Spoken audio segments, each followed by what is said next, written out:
د لوی خدای په سپېڅلي او پاک نامه. د روسیې فدراسیون لخوا د افغانستان د اسلامي امارت په رسمیت پیژندنه به سیاسي، ټولنیز او اقتصادي لحاظ څه ډول ارزښت ولري؟ د روسیې هیواد لخوا د اسلامي امارت په رسمیت پیژندنې سره به د سیاسي پرمختګونو ترڅنګ په ترانسپورتي، کرنې او زیربنایي برخو کې پانګونې ته څه ډول زمینه برابره سي؟ د روسیې دا اقدام به نورو هیوادو ته د اسلامي امارت د رسمیت پیژندنې په برخه کې څه پیغام ورکړي؟ سلام وختم بخیر، زه حمدالله همدار یم. تاسو د اونۍ د بحث د خپرونې اورېدونکي یاست. په دې خپرونه کې 2 تنه د هلمند پوهنتون قدرمن استادان سره میلمانه دي.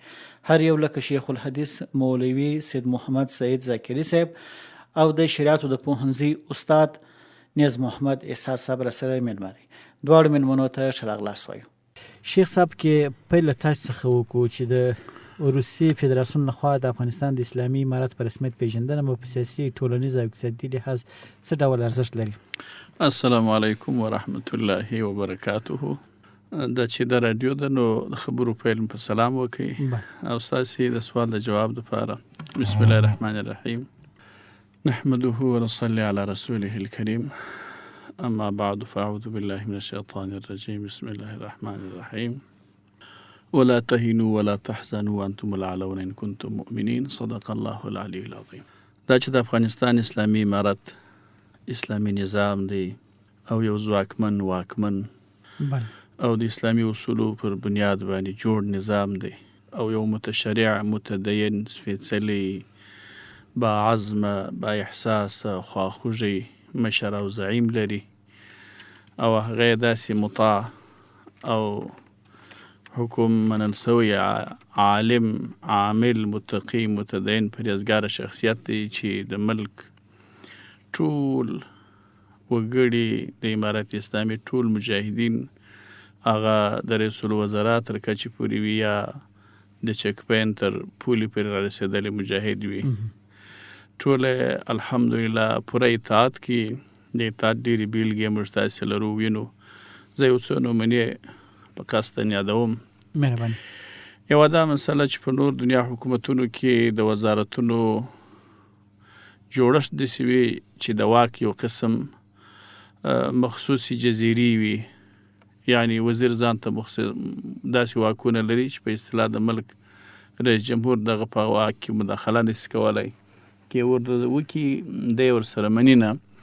خو امیر المؤمنین حضرت شیخ صاحب حفظه الله تعالی ورعاه داسې مطاع دی په خپل حکومت کې په خپل واکمني کې چې هیڅ وزیر د خپلو وزارت په تقاضا د خپلو لاندې رئیسانو د تبدیل او د تغییر واک وسم ځان ته نه ورکوي، بلکې ټول حضرت امیر المؤمنین شیخ صاحب حفظه الله تعالی تغییري او تبدیلي بس په یو میسیج باندې وزیر که بدل کی وزیر څه نه وایي، والی که بدل کی والی څه نه وایي، قمندان که بدل قمندان څه نه وایي، د کل اردو مشر فرقه مشر زه تر لوی وزیر تر کچېرې رئیس الوزرا ته وایي چې ته ولاړ شه نور نه رئیس الوزرا هغه هېڅ نه وایي. دا یوه بیلګه. بله بیلګه دا چې په دنیا کې چې تنقیص کیږي د حکومت د خپل لزمدید له مخه چې هغه دوی خپل اداري اصلاحات وي، هغه دوی خپل ځان ته په دې کې کم څه حکمتونو او مصلحتونو په نظر کې نیولي هم وي، نو د تنقیص پروسه کې د هغوی مشر اختیارات کم وي. دلته دا نورې ادارات چې دی پکې تنقیص کې د دې ډېر واک وي، ډېرې لانجمن حالتونه راسي، ستونزې وي، هغه تنقیصي پروسه حتی پوره عملي هم نه کړی سي. زموږ امیر المؤمنین شیخ صاحب فقط فیصدي وزارتو ته وښودل چې دومره قدر فیصدي تاسې په خپلو وزارتونو کې د خپلو مصلحتونو په لزومدید باندې تنقیص وکړئ او حتمي یې وکړئ. حتی په هغو ځایو کې هم تنقیص وسو چې هلته تنقیص راویستل د هغې ادارې هېچا نه وه خوښه، تاوان یې هم ورته کوی په یوه معنا. خو دا ول د امر دی پله به د تنقیص کوو، بیا به شیخ صاحب ته پیشنهاد کوو چې زموږ تنقیص موږ ډېر تاوان یې کړي یو، موږ د جبران دپاره برته بدیل بستونه راکړه. یعنې اوله یې وزغمل. د دې مسلې یو مثال زموږ خپل د هلمند پوهنتون یادولی سو. زموږ د هلمند پوهنتون اداري بستونو کې بیخي موږ اضافه هېڅوک نه درلود، استادان هم اوس هم د کمښت سره مخ دي. په دغه حالت کې هم هغه فیصدي د تنقیص چې موږ ته راکړی سوی وه، موږ فورین تندي بس ومنل، برداشت وکړل. ټول دې ته حاضر وه چې و دا تنقیص دی، دا امیر المؤمنین شیخ صاحب ویلي دي یعنی په داسې ډول یې مني لکه الله پاک چې موږ ته وایي چې تاسې زما اطاعت وکړئ، زما د رسول اطاعت وکړئ او د خپل اولو الامر اطاعت وکړئ. بس داسې د الله د حکم سره د رسول صلی الله علیه وسلم د حکم سره موازي او مساوي انداز کې، البته په دریمه کټګوري کې چې دا راځي د قرآن د اصول مطابق، په هغه انداز کې ټول ته منلی دی. نو الحمدلله د افغانستان کې اسلامي امارت چې دی دا زموږ حکومت دی او دا یو واکمن ناپیېلی نظام دی. په یوه معنا موږ رسمیت ته ضرورت نه لرو، خو دا چې موږ د دنیا سره ښه اړیکې او تعاملات غواړو او موږ نه غواړو چې په دنیا کې یوازې واوسېږو او خلقو ته هغه خلق چې د مادیاتو مطابقت کوي هغوی ته موږ مثبت جواب ولرو. یعنې په دنیا کې دوې نظریې موجود دي د رسمیت په هکله د حکومتونو. یوه ترکیبي نظریه ده، یوه اظهاري نظریه ده.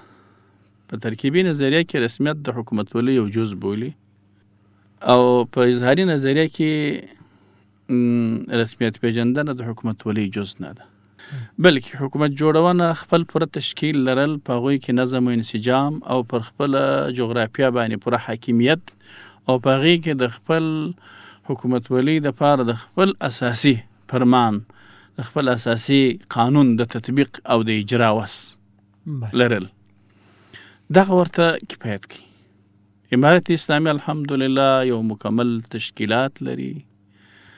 د امارت د سره سې راواخله تر ولسوالۍ تر کچه او د حوزو تر کچه او حتی د وطاقونو تر کچه پورې، په هغه په امنیتي لحاظ، هغه په دفاعي لحاظ، هغه په اقتصادي لحاظ، هغه په تعلیمي لحاظ، په فرهنګي لحاظ، په ټولو اداراتو کې مکمل تشکیلات وجود لري او دا تشکیلات الحمدلله پوره منسجم و منظم دي او د هغوی دپاره د امیر مامور رئیس مرؤوس معلومات سته، د هر چا د بستو د اندازې د معاشو د امتیازو د پلان تعیین و تقدیر سوی دی او په یوه معنا خودکفا هیواد دی چې موږ په دې 4 کلنه دوره کې الحمدلله د بهرنیو هیوادونو څخه د خپل حکومتولي او حکومتداري دپاره د یوه پنجې د یو دوی نه خاص کړي، نه کوو او نه چا راکړي، نه چا تمه لرو.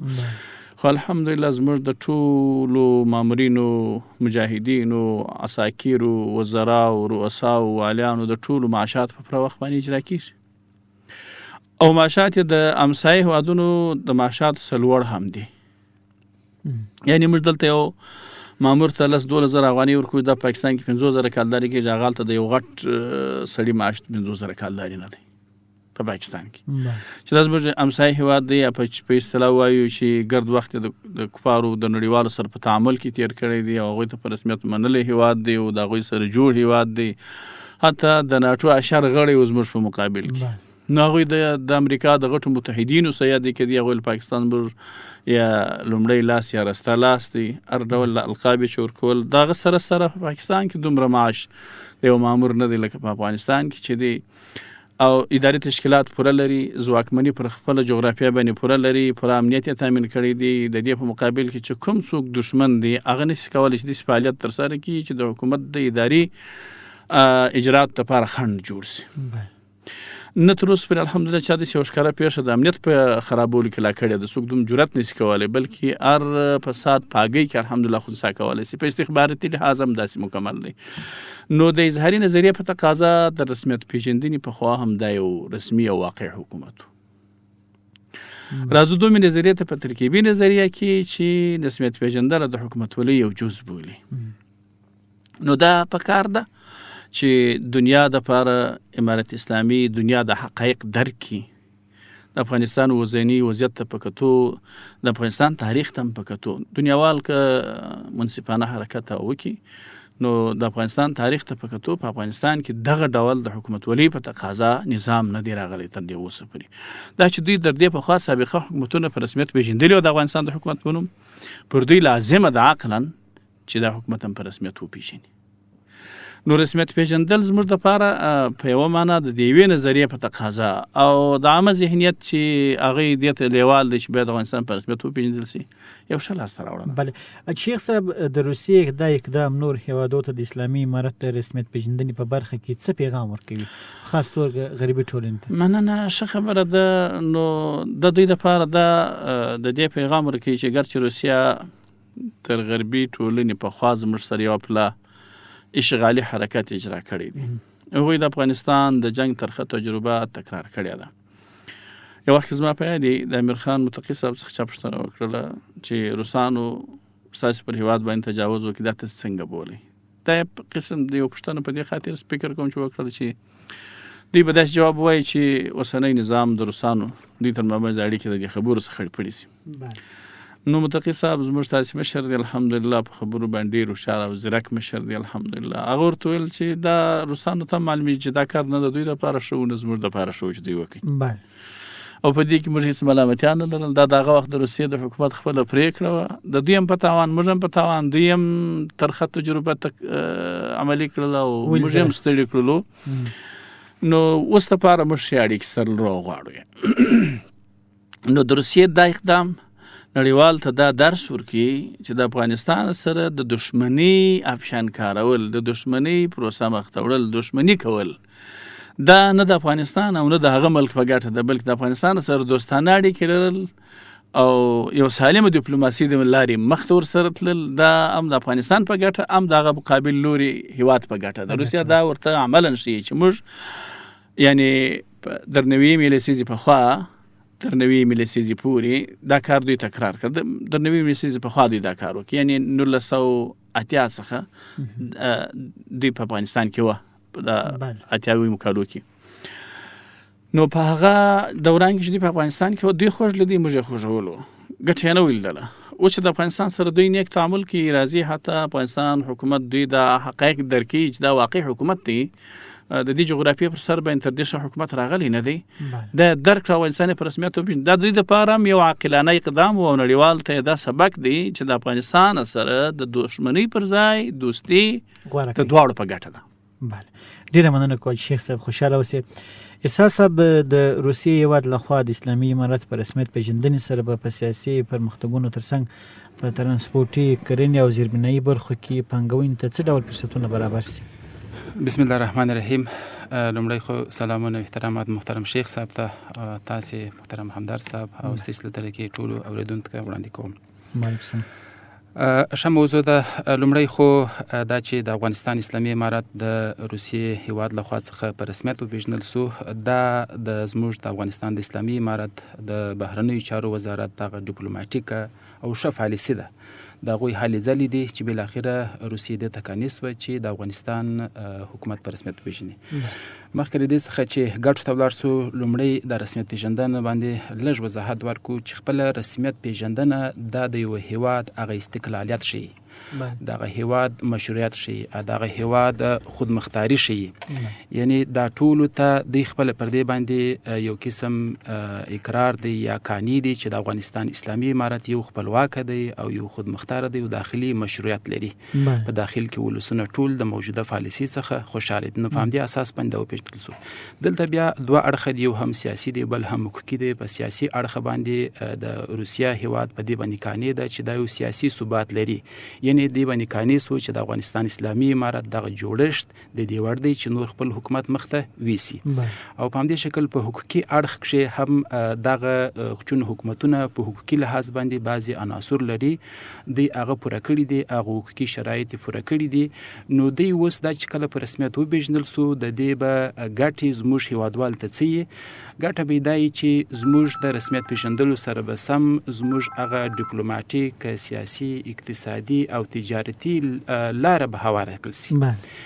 زموږ به ډیپلوماټیک دی چې د روسیې سره به هغه خپل ډیپلوماټیک استازي تګ او راتګ هغه ترسره کړي او په همدې شکل باندې د هغو څخه وروسته بیا خپل سیاسي مذاکرات هغه ترسره کولی سي. او په همدې شکل په اقتصادي برخه کښې زموږ تجاران چې دي اوس د هغو سره هوکړلیکونه لاسلیک کولی سي د روسیې سره او د هغو سره قراردادونه لاسلیک کولی سي. چون که چیرې یو حکومت په رسمیت پېژندل سوی نه وي، نو د هغه هیواد په نام باندې د نورو هیوادو سره زموږ تجاران هوکړلیکونه نسي لاسلیک کولی. دا چې اوس په رسمیت وپېژندل سو، دې فیسته به زموږ تجاران د هغو سره قراردادونه لاسلیک کوي، تجارت به ترسره کوي، ډېر مؤثر او ګټور به تمام سي. او همدارنګه خپله روسیې او د روسیې پلویان به د لې پانګونه وکړي. دلته یو شی موږ واضح کړو چې دا اوس یوازې روسیه نه ده، روسیه تقریبا د روسیې روسیې پالیسي او د نور ملګري هیوادونه چې لري لکه چین هیواد مستعمره یو خو د مستعمره د یو د دې سره همکار هیوادونه لکه چین دی، په همدې شکل ایران دی، وینزویلا ده، دا د دې همکار دی او په همدې شکل باندې آسیای ختیځ هیوادونه مثال هغه مستعمره هیوادونه چې تاجکستان، ازبکستان، ترکمنستان، هغه هم دا څو ورځې دی پر دې باندې څېړنه کوي، تحقیقات کوي چې تر څو موږ هم وکولی سو د افغانستان حکومت په رسمیت وپېژنو. نو دا ټوله به انشاءالله الرحمن په افغانستان کې پانګونه کوي او بالاخره زموږ تجاران ته به لاره هواریږي. پخوا به زموږ د اسلامي امارت پر نامه ممکن بعضې تجارانو تجارت نه سوی کولی، خو اوس د دې فیسته به مستقیم ډول باندې د افغانستان په نامه باندې به د خپل تجارت ترسره کوي او تجاران به د کاروبار ته زړه ښه کړي. د روسیې هیواد لخوا د اسلامي امارت په رسمیت پیژندنې سره به افغانستان د نړیوالې انزوا د کمښت په برخه کې څه ډول تاثیر باندې وکړي؟ بالکل دا ډیر ښه مثبت پیغام رسي. اصل کې دا اوسنی وضعیت کې موږ وګورو، دا اوسنی د نړۍ سیاست تقریبا په نړۍ کې اوس امریکا غرب دی او په همدې شکل روسیه ده. غرب امریکا نه تنها چې د افغانستان، چون په افغانستان کې مخکې شیخ صاحب هم یادونه وکړه چې په افغانستان کې د شکست خوړلی دی، نو دی کله زړه ښه کوي چې افغانستان په رسمیت وپېژني. نه یوازې دا چې د افغانستان حکومت په رسمیت پېژني، بلکې نور هیوادونه هم دې ته هڅوله چې تر څو افغانستان حکومت په رسمیت ونه پېژني. خو ډېر هیوادونه دې ته انتظار و چې امریکا څنګه، خو امریکا نه وه خوښه. دغه جرأت اوس روسیې وکړي چې د افغانستان حکومت په رسمیت وپېژندي، نو دا به د متحدین هم په رسمیت پیژني، چین هیواد به یې انشاءالله پیژني، هندوستان به یې هم پیژني، دغسې ایران او نور هیوادونه. خو دغه ساحه به بالاخره پراخه کیږي او دا به بالاخره پر غرب باندې ډیر تاثیر لري او هغه به بالاخره دې ته قانع کیږي چې تر څو د افغانستان حکومت په رسمیت پیژني. ځکه پر ډیر څه باندې غرب او امریکا نه غواړي چې هغه دغسې بېطرفه پاتې سي او د افغانستان څخه لاس واخلي. بالاخره دی هم مجبور دي چې د افغانستان د رسمیت پیژندلو لپاره خپل کوشش وکړي. نو دا تر ډیره حده پورې یو ښه پیغام دی. هغه په افغانستان باندې چې کوم محدودیتونه وه یا کم مثال بې ثباتي وه چې افغانستان حکومت په رسمیت نه پیژني، دغه حدود یا محدودیت په نړۍ کې اول ځل چې مات کوي، روسیه مات کوي او بالاخره نورو هیوادونو ته د دې لاره هواره کړه چې تر څو د افغانستان حکومت په رسمیت وپېژني. دلته اوس تر ډیره حده پورې په سیمه ییزه کچه او په نړیوالو سازمانونو کې د افغانستان په نامه یو چوکۍ هلته شته، هم په سیمه ییزه ده هم په نړیوالو سازمانونو کښې. دغه هیوادونه روسیه ده او د دوی متحدین دي چې د افغانستان په رسمیت وپېژني. دوی هم هلته چوکۍ لري. بالاخره دوی هم دغه د افغانستان چوکۍ چې د بالاخره د افغانستان د اسلامي امارت په نامه به کېږي، هغه چوکۍ به ورکول کېږي. کله چې هغه ورکول سره بالاخره لاره هواریږي د ملګرو ملتونو سازمان ته چې هلته به هم د افغانستان لپاره چوکۍ په همدې شکل مشخصه کړل سي. نو دا قرار د رسمیت پیژندل هغه بهیر و چې لومړی اقدام چې وکړي، هغه جرأت چې وکړي، هغه هم د روسیې هیواد و چې دا ترسره کړي. ډېره مننه. شیخ صاحب، غربي نړۍ ته د افغانستان د رسمیت پیژندنې څه ډول پیغام دی؟ مثلا امریکا به ویل چې طالبان یوه ډله ده، یو حکومت نه دی. د دې ادعا دا وه چې د بشر حقوقو ته درناوی نه لري، ټول شموله حکومت نه دی. نو اوس چې کله روسیې دا هیواد په رسمیت وپېژندي، ځکه روسیه هم د نړۍ یو زبرځواکه هیواد دی، هغو ته څه پیغام ورکوي؟ خیر ویسې ښایسته پوښتنه ده. غربیانو ته دا پیغام ورکوي چې ستاسې خبرې چې د افغانستان د اسلامي امارت په مقابل کې مو کولې چې یا د حکومتولۍ په اصولو باندې یا د بشر د حقوقو په درناوي باندې یا د حکومت د جوړښت طرز باندې چې هغه شمولیت دی د قومونو، ده په دې ټولو شیانو کې هسې دښمنانه تبلیغات دي. د دې څخه باید دوی نور لاس پر سر سي. د روسیې رسمیت پیژندنه دوی ته یو درس دی چې د امارت په مقابل کې، د افغانستان د اسلامي امارت په مقابل کې دغسې ډول خبرې دا د اصولو څخه او د حقوقي لحاظه او په اصطلاح د سالمې ډیپلوماسۍ په تقاضا دغه ډول خبرې کول په کار نه دي، بلکې د دې برعکس د افغانستان د اسلامي حکومت سره د سالمې ډیپلوماسۍ او د متقابل احترام په تقاضا د افغانستان د خاورې او د افغانستان د ولس د حقوقو په تقاضا د یوه غټه جغرافیه د افغانستان، دلته ډېر ولس ته ډېر انسانان دي، د بشریت حقوق د بشري قوانینو له مخې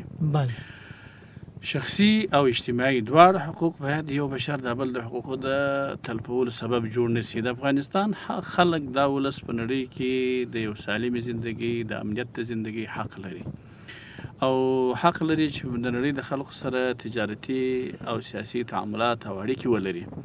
دا که د دغه جغرافیې محوطه او د دې جغرافیې پر سر باندې حاکم حکومت یو څوک قصداً ظلما لکه تر دا اوسه چې کوم حکومتونه چلند کوي نه پېژني، دا په حقیقت د افغانستان د خلکو سره د افغانستان د ولس سره دښمني ده. دغه دښمني دوی چې کله موږ ته ویل چې موږ ستاسې سره تړون لرو دوستۍ، دې ته د دې رسمیت پېژندنې کې دا پیغام هم دی چې تاسې د خپل تړون په تقاضا نور دښمنانه چلند بند کړئ. نور باید د افغانستان د اسلامي امارت مشران په تور لیست کې دي وي. د افغانستان د اسلامي امارت مشرانو باندې د سفرونو بندیز نه وي. د هغوی پر شتمنیو باندې په نړیوالو بینکونو کې د کنګل کېدلو یا بندیز خبره نه وي، بلکې دا د یو حکومت او د یو داسې حکومت چې هغه پر خپل جغرافیه باندې واقعي واکمني لري او د حکومتي اصولو په رڼا کې خپله حکومتولي مخ ته بیایي. دغه نامه باید ټول هېوادونه دا په رسمیت وپېژني، د روسیې څخه دا زده کړي او هغوی ته دا ده چې تاسې چې ویل طالبان یوه ډله یا یو څو کسان، یو وخت داسې هم امریکایانو وویل چې دا یو څو کسان موټرسایکل سواره خلق دي، نو دا ثابته سول په عمل کې هم او دا د په نړیوال ډیپلوماسي کې هم ثابته سول. د په اصطلاح ستا د خبرې په تکرار چې وایم چې د نړۍ یو زبرځواک هم په رسمیت وپېژنل، هغه خپله په دې قایل سو چې دا د افغانستان رسمي حکومت دی. د رسمیت پېژندنې ټول حقوق ورته ثابت دي چې هغه رسمي سفارت ورکول دي، خپل رسمي سفیر ورلېږل دي، د تجارتي اړیکو خلاصېدل دي. د افغانستان کرنسي په روسیه کې د روسیې په ټولو بانکونو کې د رسمي کرنسي په نوم باندې پېژندل دي. دا په حقیقت کې زموږ ستاسې کرنسي یعنې افغانۍ ته هم یو ارزښت و ثبات پیدا کوي. ارزښت و ثبات دا د موږ تاسې اوس وینو په سراپیو کې عملا. زه د کرنسي په هکله یوه خبره توصیې په ډول باندې ټول هېوادوالو ته کوم که دې ستاسې یو پیغام جوړ کړي بیا بیا یې نشر کړي نو ډېر به ښه شي انشاءالله. پیغام یې دا دی چې افغانۍ زموږ خپله روپۍ ده، افغانان باید په ټولو باندې افغانۍ خپله کې د ځان یې کړي، د افغانۍ په ساتلو باندې د دوی افغاني ارزښت او ایمانیات خوندي کیږي. دلیل دا دی چې که څوک افغانۍ ساتي په خپل کور کې، په خپل جیب کې، په خپل تجري، په خپل دکان، خپل صرافي، خپل بینک کې، نو دا څوک په د افغانستان په بریا طبعا خوشحاله وي د خپلو روپو خپل سرمایې په تقاضا. او که څوک ډالر یا نورې کفري دنیا روپۍ ساتي په خپل بانک داري او په خپل صرافي حساب کې، په خپل اکاونټ کې، په خپل جیب کې، په خپل تجري او په خپل کور کې، هغه به طبعا د افغانستان دښمن جوړوي او د افغانستان د ولس سره د دې نظام سره به دښمن وي. څنګه دی به د افغانستان د افغانۍ د ارزښت په کمولو خوشحاله وي، د هغه بهرنۍ روپۍ د ارزښت په ډېرېدلو به خوشحاله وي. دا طبیعت انسان خپل د مال په ډېرېدو خوشحاله دی. نو زما پیغام دا دی که څوک روپۍ افغانۍ وساتي دا به خپل وطن وساتي، دا به خپل ایمان وساتي. او که څوک خپلې روپۍ خپله شتمنۍ په پردي کرنسۍ کې ساتي دا به د هغه ملک سره محبت لري. که ډالر ساتي نو ایمان به یې هم ضایع کېږي. په دې وجه باندې چې هر څوک چې ډالر ساتي خپله سرمایه ټوله ډالر ګرځوي یا خپل د سرمایې عمده برخه په ډالري بڼه باندې ځان سره ساتي یا په بینک کې پر ځای کوي، دا به خپل ایمان ضایع کېدلو ته مخ کوي. په دې خاطر باندې چې د امریکا په کامیابي به خوشحاله او د امارت اسلامي او د افغانستان په ناکامي به خدای نخسته خوشحاله ځکه چې دی د ډالر په لوړوالي خوشحاله دی او د افغانۍ په کښته کولو خوشحاله دی.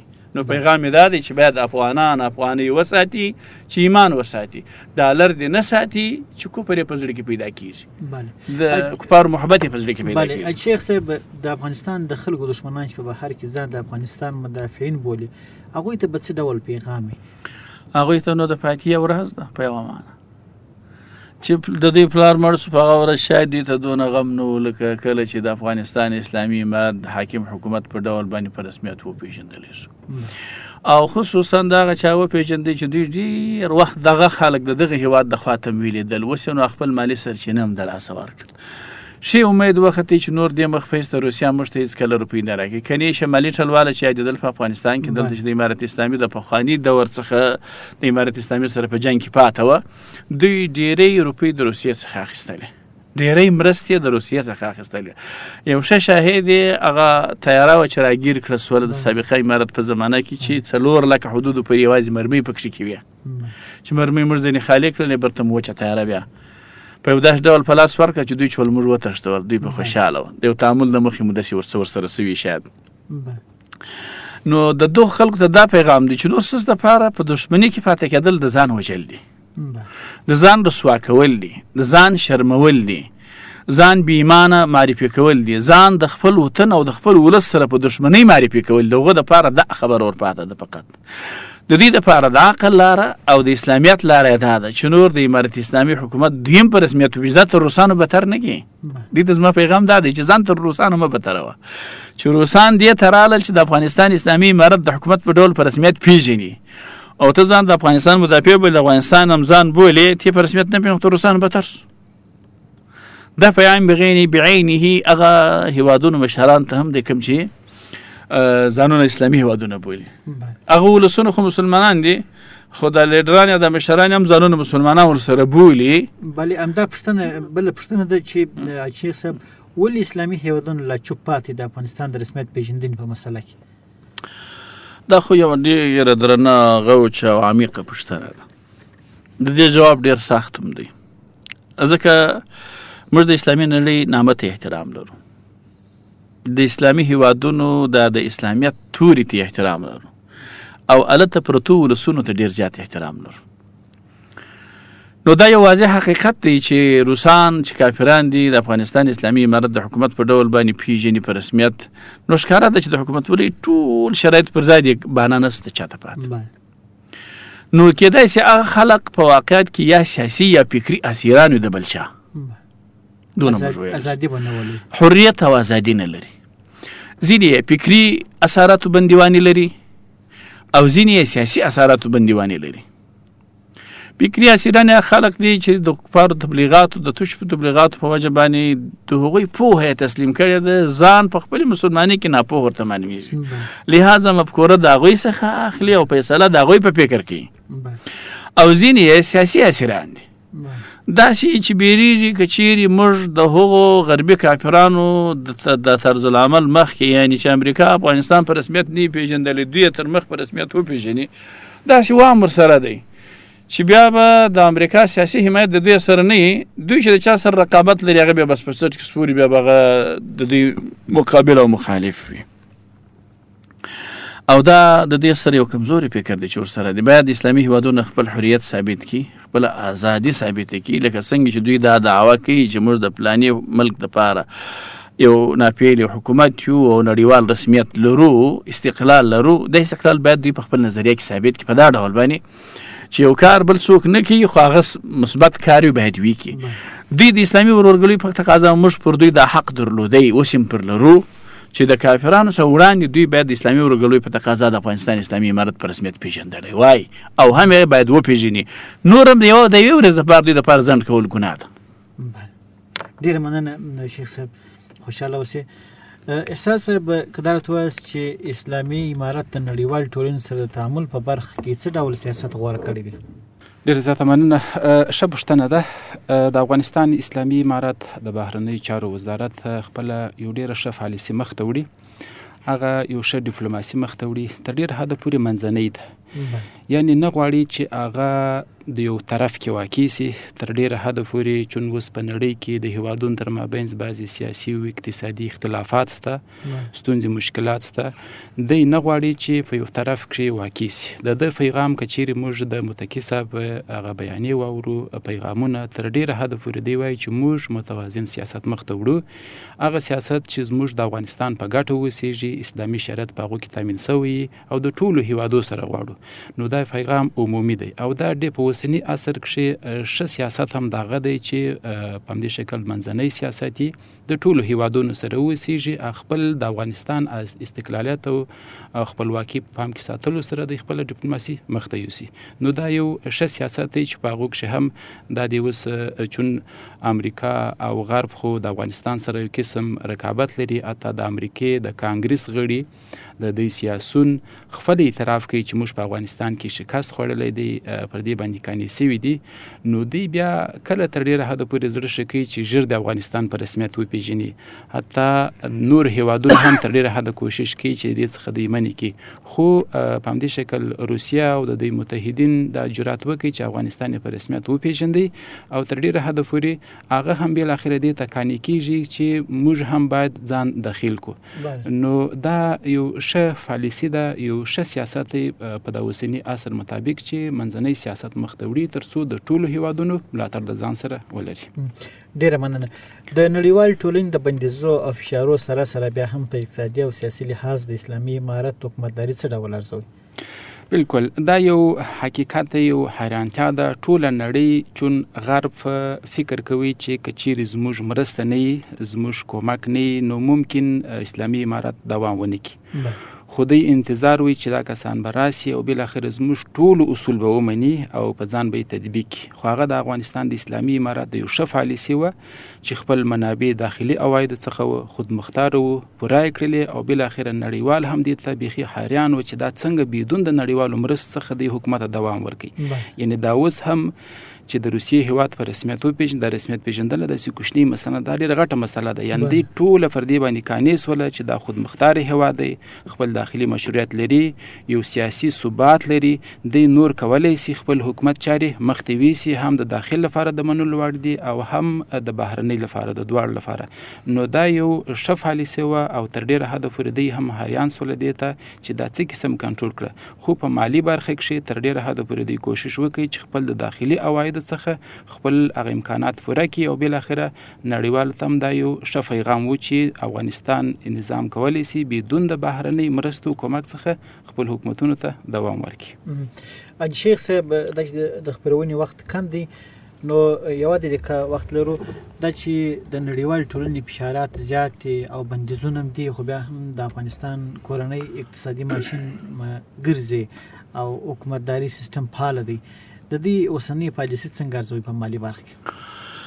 خبره خو داسې ده چې امانتداري د اقتصاد لومړنی اصل دی.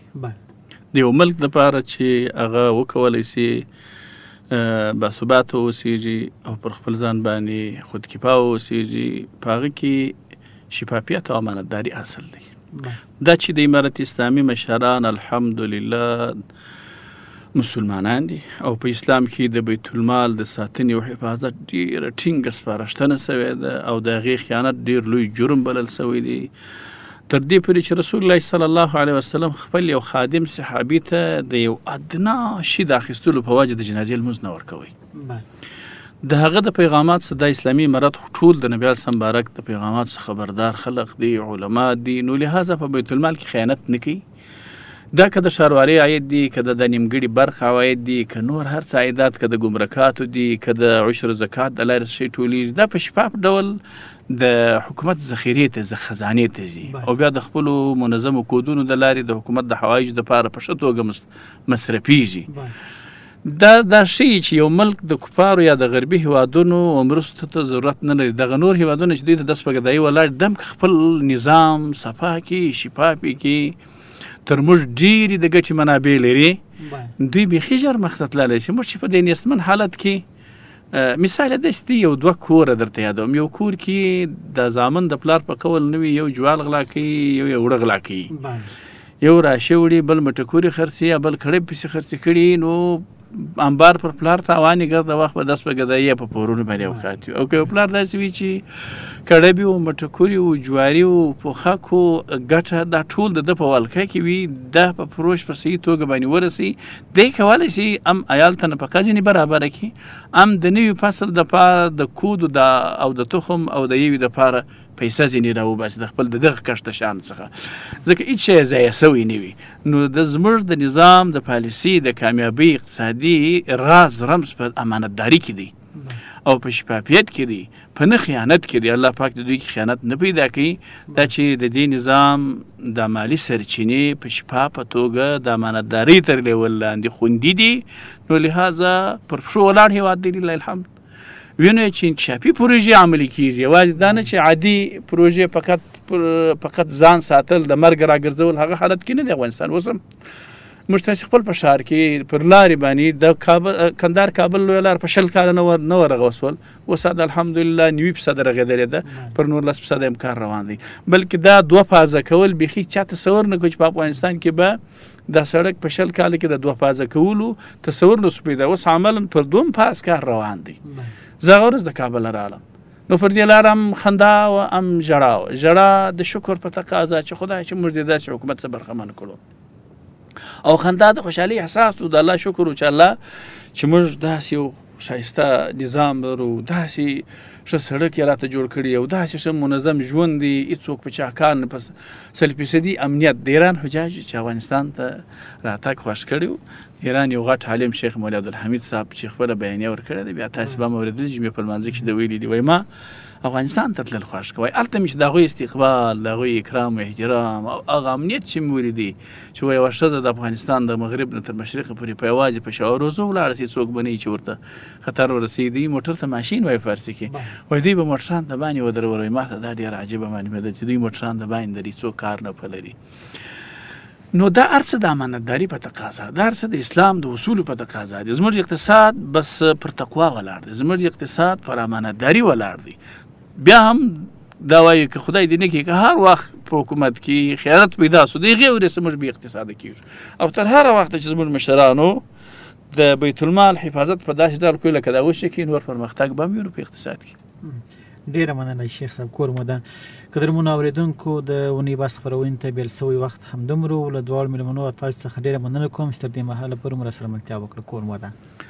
محترم همدرد صاحب، له تاسو څخه او ستاسو د راډیو د مشرتابه او د همکارانو څخه هم مننه او د اورېدونکو څخه مننه چې زموږ پروګرام ته یې غوږ نیولی و. ډېر مننه. خوشحاله. السلام علیکم.